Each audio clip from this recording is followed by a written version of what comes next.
Selamat malam Bapak Ibu. Kita masuk ke pertemuan yang kedua dalam BKSN, yaitu berbicara mengenai Yesus, sahabat bagi mereka yang kehilangan. Kalau kita dengar kata-kata kehilangan, dengan cepat kita akan mengidentikan dengan adanya kerabat, orang yang kita kasih, yang meninggal atau yang mati. Nah, beberapa hal yang kita bisa pelajarin. Yang pertama dari peristiwa ini adalah mengapa Yesus menunda keberangkatannya ke Betania untuk mengunjungi Lazarus yang sakit.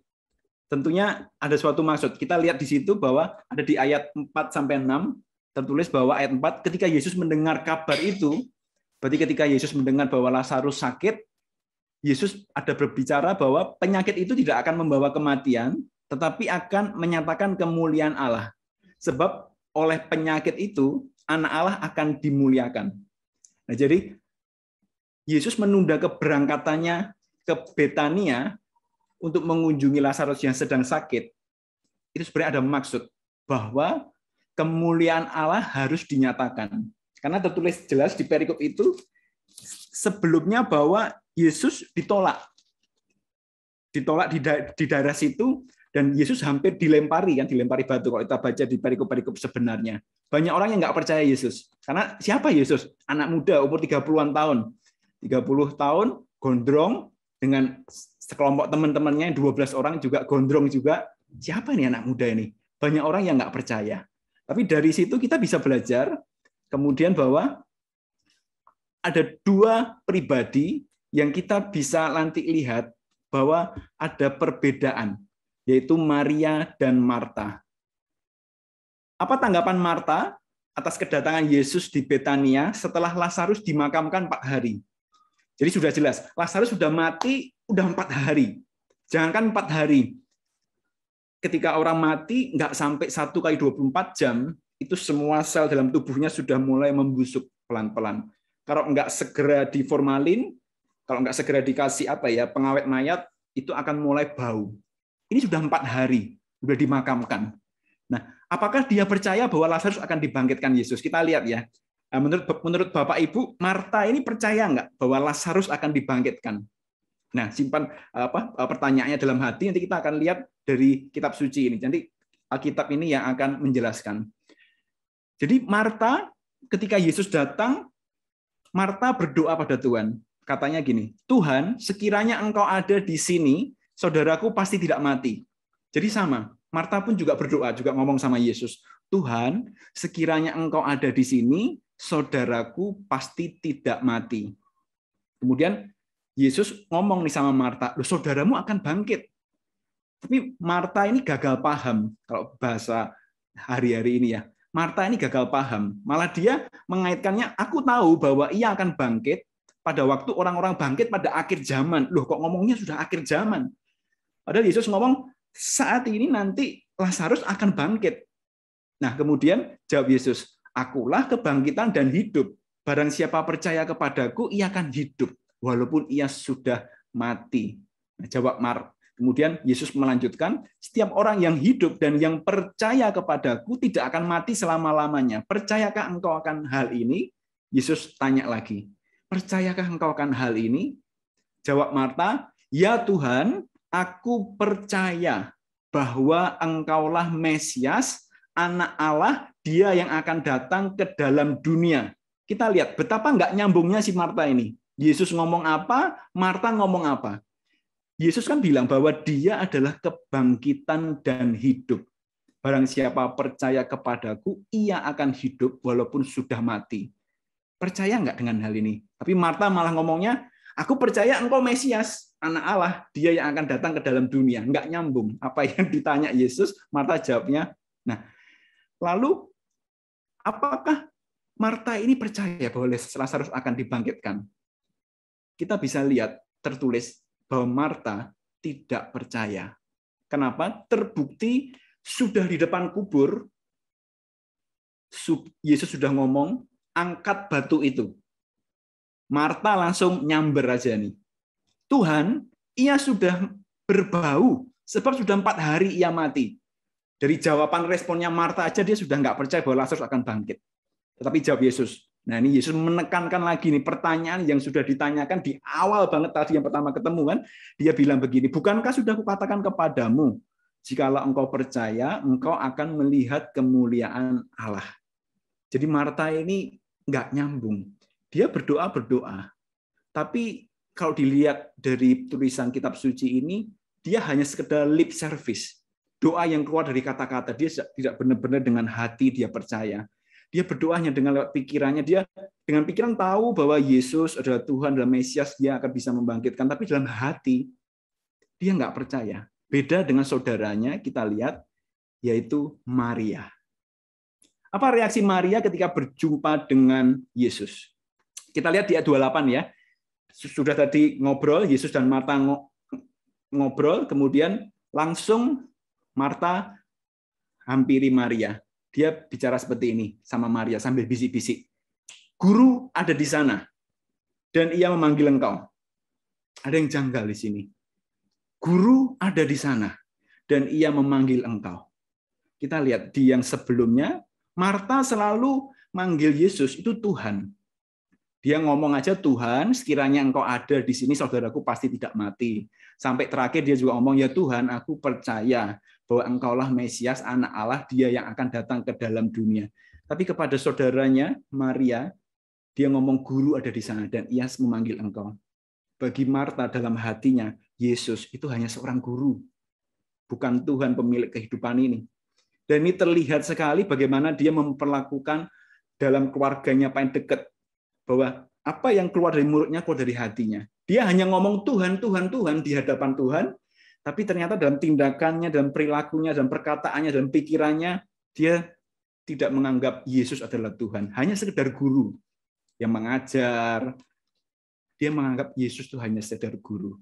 Ayat 31, ketika orang-orang Yahudi yang bersama-sama dengan Maria di rumah itu, untuk menghiburnya, melihat bahwa Maria segera bangkit dan pergi keluar, mereka mengikutinya. Dan ada perbedaan lagi. Yang pertama adalah Marta ketika menemui Yesus, dia seorang diri. Kemudian ketika Maria menemui Yesus, ada orang-orang yang mengikutinya. Dari sini kita bisa melihat ya bahwa Maria menganggap Yesus itu adalah benar-benar Tuhan. Doanya pun sama. Kalau kita lihat di ayat berikutnya, ayat 32, setibanya Maria di tempat Yesus berada, tersungkurlah ia depan kakinya dan berkata kepadanya, Tuhan, sekiranya engkau ada di sini, saudaraku pasti tidak mati. Sama doanya. Tuhan, sekiranya engkau ada di sini, saudaraku pasti tidak mati. Tapi efeknya berbeda. Kenapa? Karena ini keluar dari hati Maria. Dan satu hal lagi, seseorang yang benar-benar menganggap Yesus adalah Tuhan, itu akan terlihat bahwa keberadaannya ini juga akan membawa orang-orang kepada Yesus. Secara enggak sadar ya, dengan keberadaan kita, itu bisa menarik. Karena semacam ada ada aura kasih Tuhan yang bisa menarik orang semakin mendekat ke Yesus.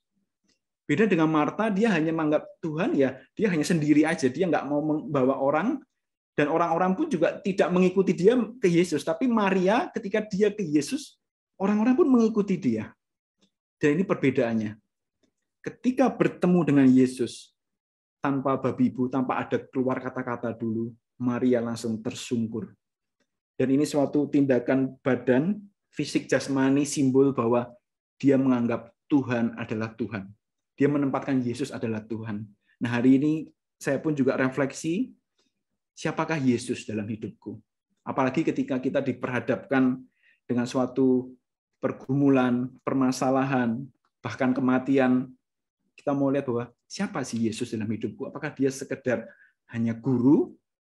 Atau dia nabi? Atau Yesus ini siapa?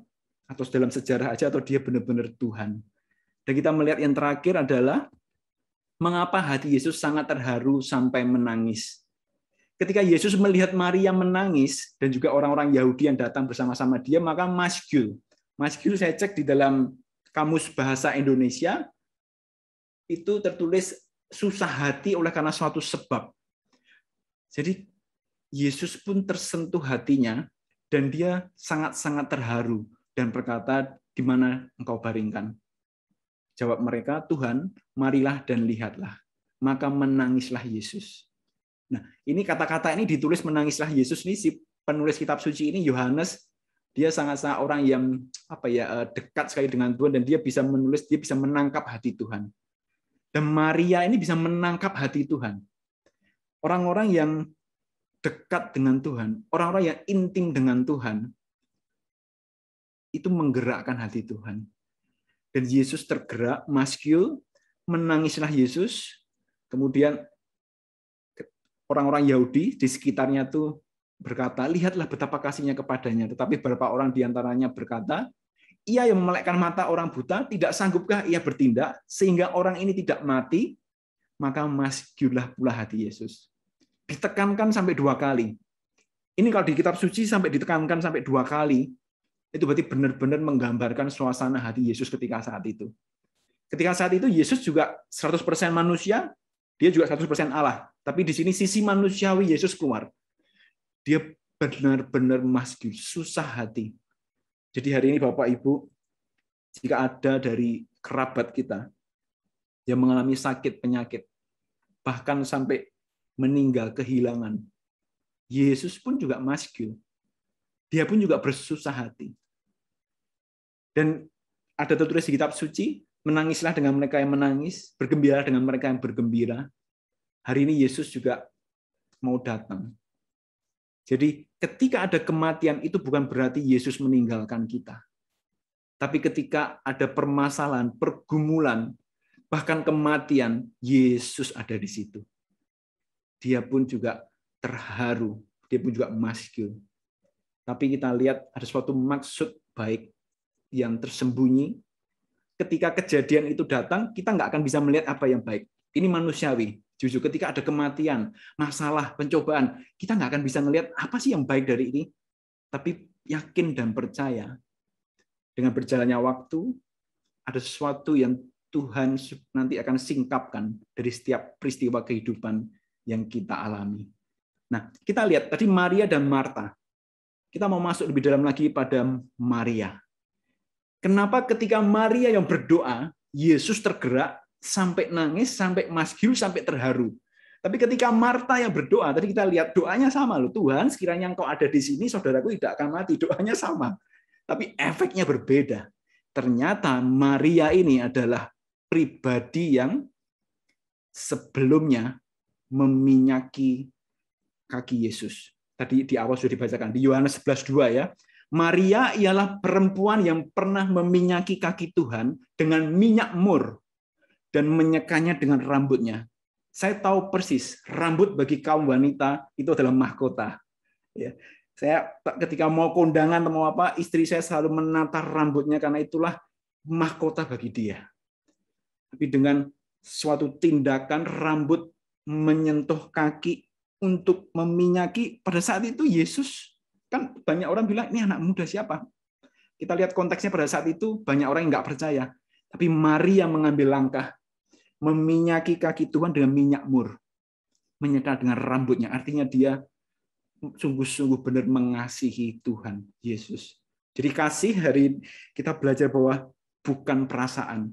I love you Lord, aku mengasihimu Yesus, bukan perasaan. Tapi kasih adalah tindakan.